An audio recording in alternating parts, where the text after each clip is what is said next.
80,000 साल तक फरिश्तों का साथी रहा, 40,000 साल तक जन्नत का खजानची रहा, 30,000 साल तक मुकरबीन का सरदार रहा, 14,000 साल तक अर्श का तवाफ करता रहा।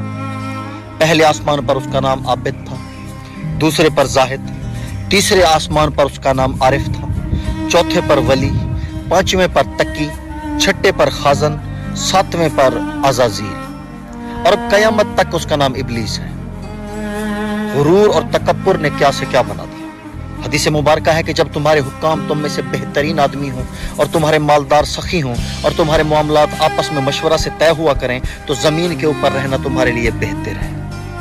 और जब तुम्हारे हुक्काम बदतरीन अफराद हों और तुम्हारे मालदार बखील हों और तुम्हारे मामलात औरतों के सपर्द हों तो जमीन के अंदर दफन हो जाना तुम्हारे जिंदा रहने से बेहतर होगा।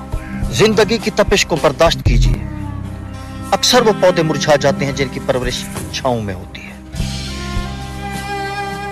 और मौत के वक्त सबसे पहले जो चीज मुझसे छीन ली जाएगी वो मेरा नाम होगा। जब वो मुझे दफन करेंगे तो कहेंगे मैयत को करीब करो, मेरा नाम नहीं पुकारेंगे।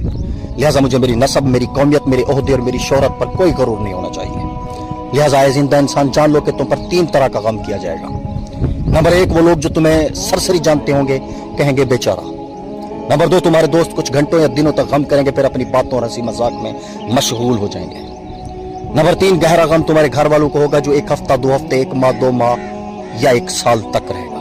तुम्हारी कहानी दुनिया वालों के लिए खत्म हो जाएगी और तुम्हारी असल कहानी शुरू हो जाएगी। तुमसे छिन जाएगा हुस्न, दौलत, सेहत, औलाद। तुम घर, महलात और बीवी को छोड़ दोगे और तुम्हारे साथ सिर्फ तुम्हारे अमाल रह जाएंगे और यही हकीकी जिंदगी की शुरुआत होगी। सवाल यह है कि आज से अपनी कब्र और आखिरत के लिए क्या तैयार किया। लिहाजा फर्ज नमाजों का ख्याल रखो, नफल इबादत करो, खुफिया सदका करो, अच्छे अमाल करो, रात की नमाज अदा करो ताकि तुम बच सको। अगर तुमने लोगों को इस वीडियो के जरिए नसीहत की जब तुम जिंदा हो, कयामत के दिन तुम्हें इसका अजर मिलेगा इंशाअल्लाह। और नसीहत करते रहो क्योंकि नसीहत मोमिनों को फायदा देती है। अगर तुम जिंदगी में कामयाब होना चाहते हो तो बाहर निकलो, धक्के खाओ, मगर खाली हाथ घर मत बैठो, क्योंकि ठहरा हुआ पानी और रुका हुआ इंसान दोनों सड़ जाते हैं। बिना मेहनत के कुछ नहीं मिलता। कुदरत चिड़ियों को खाना तो देती है मगर घोंसले में नहीं।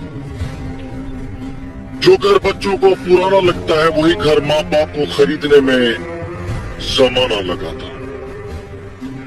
शुक्र है कि हंसी बाजार में नहीं मिलती, वरना कुछ लोग इसे भी गरीबों से छीन लेते। जिंदगी में कुछ सीखो या न सीखो मगर लोगों को पहचानना जरूर सीखो, क्योंकि जैसे लोग दिखते हैं वैसे होते नहीं। कड़वी जुबान वाले का शहद भी नहीं बिकता, जबकि मीठी जुबान वाले की मर्जी भी बिक जाती है। यहाँ कोई किसी से खुश नहीं हो सकता। किसी के लिए जान भी दे तो कहते हैं इसकी जिंदगी ही बस इतनी थी। घड़ी का वक्त ठीक करने वाले तो बहुत मिल जाते हैं, लेकिन जिंदगी का वक्त आपको खुद ही बेहतर करना। जिंदगी में जो भी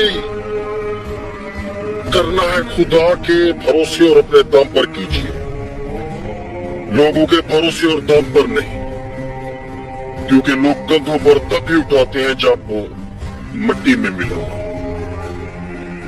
अगर आप मेरी बातों से एग्री करते हैं तो कमेंट में यस जरूर लिखिए और मुझे फॉलो करके अपना दोस्त बना ले। हमेशा सही राह दिखाओ।